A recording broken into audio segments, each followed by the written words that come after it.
इंतज़ार कर रही हूँ। मुझे चाहूँ कि ঢালিউড মেগাস্টার শাকিব খানের বহুল অপেক্ষিত সিনেমা সোলজার, যা আসতে চলেছে চলতি বছরের ডিসেম্বর মাসে। সিনেমাটি নিয়ে দর্শকদের মাঝে উত্তেজনার তুঙ্গে, উত্তেজনা যেন কোনোভাবেই কমছে না। আর সেই উত্তেজনার মধ্যে আসলো একটি বড় ঘোষণা। গোপন সূত্রে জানা গেছে শাকিব খানের সোলজারের গুরুত্বপূর্ণ একটি চরিত্রে অভিনয় করতে যাচ্ছেন দক্ষিণী জনপ্রিয় অভিনেত্রী রাশমিকা মান্দানা। যদিও অফিসিয়ালি কোনো ঘোষণা আসেনি, তবে এটাই নিশ্চিত, কারণ গোপন সূত্রে জানা গেছে আর চারদিকে ঠিক এমনটাই গুঞ্জন উঠেছে।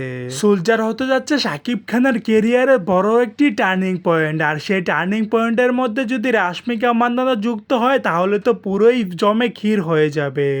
সো দর্শক, আজকের এই ভিডিওটি এই পর্যন্তই। যদি ভিডিওটি ভালো লেগে থাকে তাহলে ভিডিওতে একটি লাইক, একটি কমেন্ট আর অবশ্যই চ্যানেলটি সাবস্ক্রাইব করতে ভুলবেন না।